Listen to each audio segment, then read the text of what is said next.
Yeah, talofa lava. Good morning, and thank you very much for the awanoa. I'm here today, still in Wellington. It's been a very big week for the different portfolios. In particular, you've just advised, I'm the Minister of Internal Affairs that looks after the fire and emergency New Zealand. So those are our firefighters right across the country. So we've had some big events happen this week. Okay, well, before I ask you about the two firefighters, I do hope you and your family are safe around Wellington. Yeah, Wellington was very fortunate. We didn't have much of the weather impact. We had high winds, but that's Wellingkongi. We're used to the makangi being very strong. But obviously there was some more families across Northland, Auckland, across the east coast that have been majorly affected, and my thoughts and prayers are for them. Yeah. Okay, well, Honourable Minister, o se tala whanau sad news o se tasi fōi o whui mū le sa watu mo Saswani Muriwai and umalon sui fua e le po. Very sad for families and of course our community. Yes, so as most people will be aware, there was two firefighters from the Muriwai Volunteer Fire Brigade attended a house to check on flooding. The land above the house eroded and fell on them and crushed them. Fire Emergency New Zealand did confirm to media that the second firefighter passed away yesterday. With just respect to the family, I'm going to leave the comments for our Chief Executive of Fire Emergency New Zealand, who will be, of course, wanting to communicate as well with all their staff of what's happened overnight. But again, my deepest condolences to their families. They are two firefighters who left home knowing their family was safe and going out to go help others, and it's it's one of the largest sacrifices you can make for your community. Honourable Minister, as we talk, some of our Samoan friends on Facebook are asking, are they Samoans? Are these two firefighters? Can you give us Yes, I've confirmed through media and through Fire Emergency New Zealand, they're not Pacific peoples, but again, they're people that were willing to give up everything that they had for their community, which included Pacific people within the West Auckland area. Thank you, Honourable Minister. Can I ask you, Tulanga Hawke's Bay, I think Cyclone Gabriel. There's a lot going on around Hawke's Bay. Honourable Minister, are you able to tell us more about what's happening there? Yes, so if I start from the top, so earlier this week we declared, the Minister of National Emergency Management declared a state of national emergency. This has only ever happened 3 times in New Zealand's history.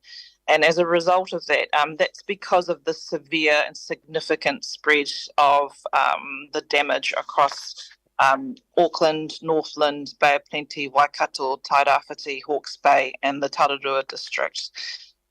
So basically what that declaration allows is the central coordination of help from all different parts of New Zealand. So all the key leaders are in the bunker or the basement of the beehive at this moment and have been there since the floods in Auckland, basically coordinating and dispatching their services such as the Army, the Defence Force, Fire Emergency, Police, all the different elements from the centre. And for Parliament, what that meant is that we adjourned. So it means that we didn't sit on Tuesday evening after the declaration, Wednesday or Thursday. And the main reason for that is so that we can concentrate on the most important things right now.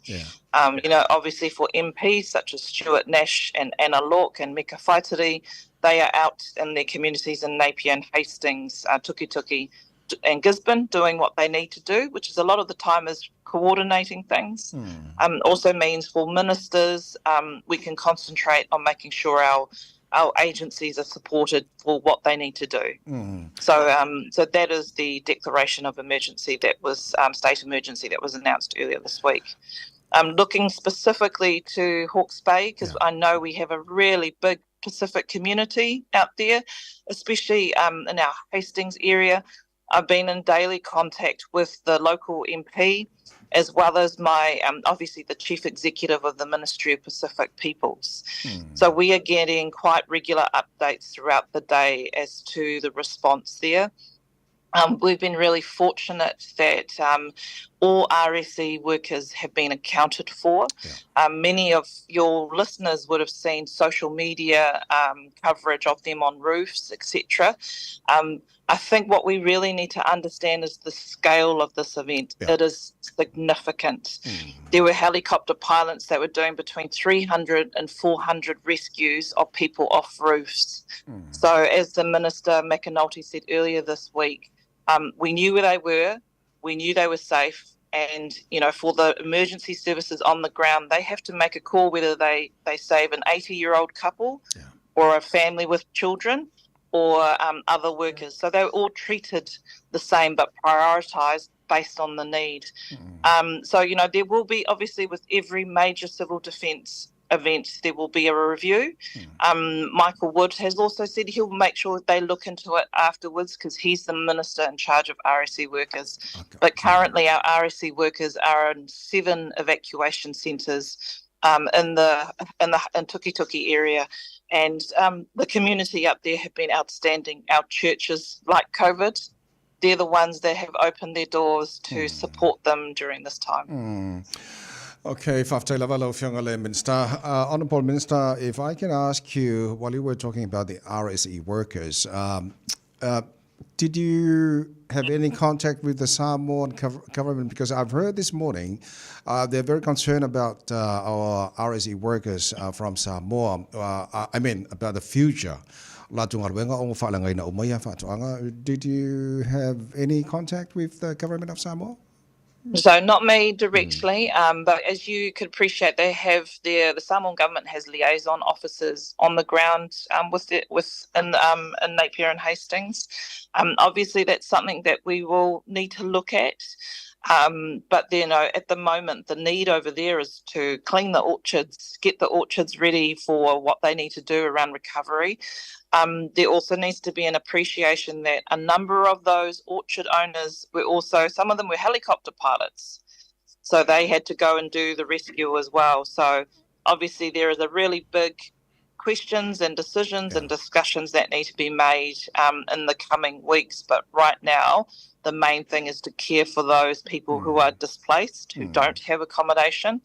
And obviously for some areas of that region, getting supplies into those isolated areas is really difficult. The Navy are sending ships from Tauranga, or one ship, Te Manawa Nui, that will be coming down to Napier with supplies today.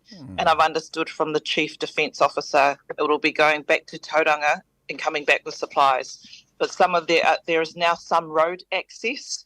But again, obviously, you know, a lot of the things are made temporarily while we consider what to happen in the long term.